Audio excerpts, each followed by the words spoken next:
Selamat pagi yang terhormat kepada Ibu dosen Cindy Claudia Putri selaku dari dosen pengajar Pasar dan Lembaga Keuangan. Kali ini saya ingin mempresentasikan dari sebuah laporan untuk memenuhi tugas ulangan akhir semester.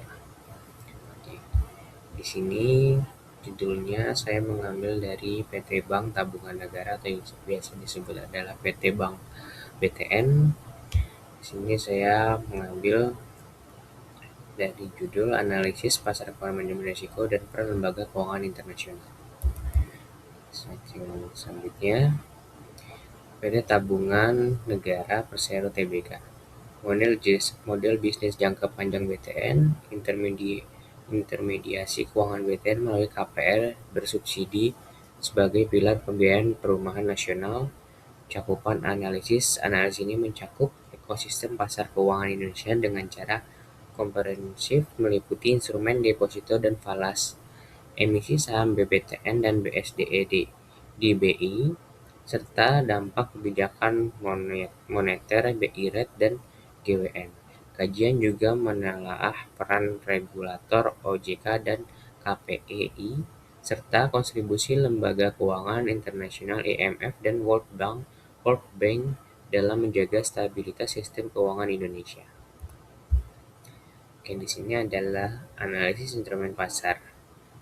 Yang 3-4% itu deposito BTN, bunga tetap 3-4%, risiko rendah, dijamin LPS, return stabil namun lambat merespon pasar.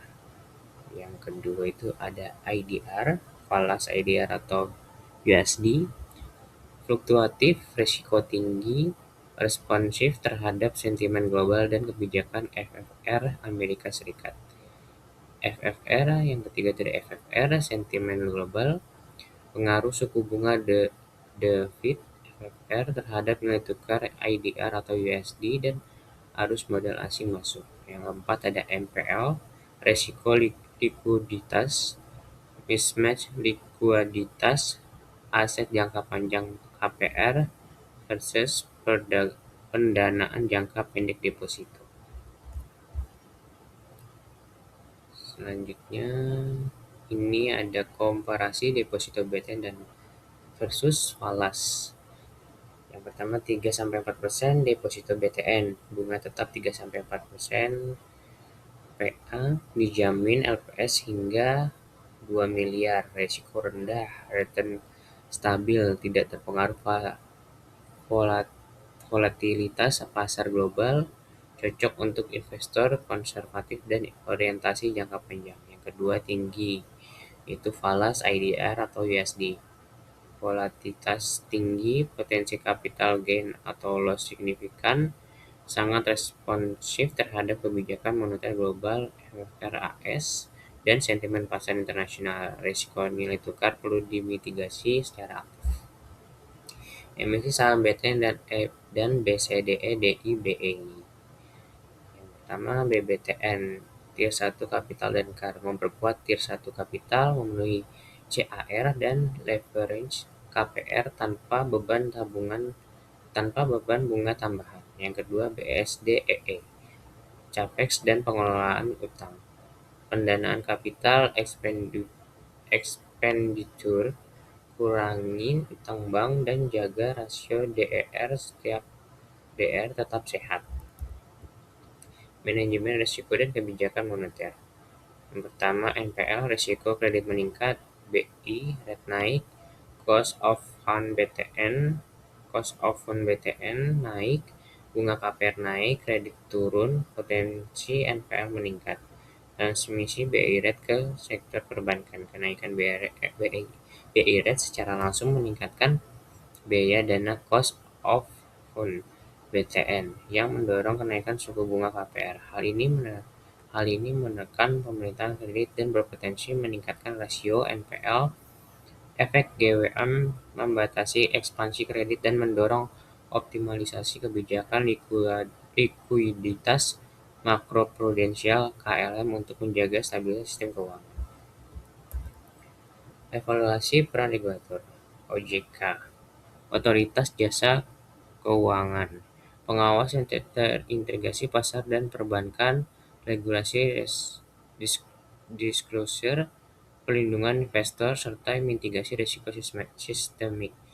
Yang kedua KPI, Clearing Penjamin Efek Indonesia, Center Counterparty atau CCP, mitigasi risiko settlement dan garansi penyelesaian transaksi efek T+2 di BI. Peran IMF, Stabilitas Pasar Modal Indonesia, Art 4, Surveillance Artikel 4, meningkatkan kredibilitas makroekonomi Indonesia dan mencegah capital flight melalui asesmen kebijakan fiskal dan moneter berkala. Kedua, SDDS dan safety net. SDDS memastikan transparansi data makroekonomi, safety net IMF menjadi jaring pengaman stabilitas nilai tukar dan arus modal. Selanjutnya ada peran World Bank atau yang pertama ada FSAP, Financial Sector Assessment. FSAP memperkuat kerangka regulasi dan stabilitas sistem keuangan Indonesia melalui asesmen risiko sistemik. Yang kedua, IFC, Green Bond dan Gender Bond. IFC mendukung pendanaan infrastruktur berkelanjutan dan penguatan sektor keuangan melalui instrumen obligasi hijau dan gender. Selanjutnya ada transmisi IMF dan World Bank ke sektor perbankan. Modal portofolio, stabilitas nilai tukar. Arus modal portofolio dari IMF dan World Bank memperkuat cadangan devisa Indonesia, menstabilitaskan nilai tukar IDR atau USD. Penguat modal perbankan melalui program FSAP mendorong peningkatan CAR dan Tier 1 kapital BTN, sehingga ekspansi KPR lebih berkelanjutan. Yang kedua, risiko likuiditas. Penguatan sektor perbankan. Volatilitas falas yang terkendali menurunkan risiko likuiditas dan mismatch pendanaan jangka panjang. Program World Bank, IFC, FSAP memperkuat pengelola risiko falas, meningkatkan kualitas aset, dan menekan potensi NPL pada portofolio kredit perbankan nasional. Selanjutnya, transmisi sektor non-bank dan pasar modal. Yang pertama ada LKNB, pendalaman pasar modal. Lembaga keuangan non-bank LKNB seperti asuransi reksadana dan dana pensiun berperan memperdalam pasar modal melalui verifikasi instrumen. Stabilitas arus modal dari IMF dan World Bank memperkuat kepercayaan investor terhadap instrumen non-bank domestik. Yang kedua, BEI. Diverifikasi instrumen LKNB mencakup obligasi korporasi, sukuk dan efek beragun aset. Pendalaman pasar modal mendorong stabilitas keuangan jangka panjang dan mengurangi ketergantungan pada perbankan konvensional sebagai sumber pendanaan utama. Kesimpulan utama yang pertama, pasar uang. Keterkaitan pasar uang domestik dan falas saling terkait erat melalui transmisi kebijakan FFR dan BI Rate. Yang kedua ada emisi saham, instrumen strategis. Emisi saham BTN dan BSDE terbukti sebagai instrumen pendanaan jangka panjang yang strategis. Yang ketiga ada BI Rate dan GWM. Kebijakan moneter BI Rate dan GWM memberikan pengaruh signifikan terhadap biaya dana dan ekspansi kredit BTN. Keempat, OJK dan KPI. Regulasi OJK dan KPI efektif dalam mitigasi risiko sistemik dan stabilitas pasar modal. Yang selanjutnya, rekomendasi strategi portofolio dan stress testing.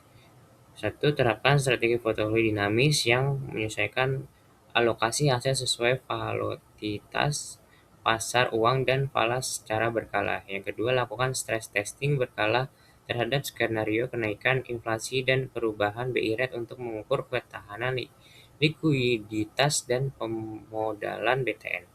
Selanjutnya, proyek moneter dan kerjasama regulator.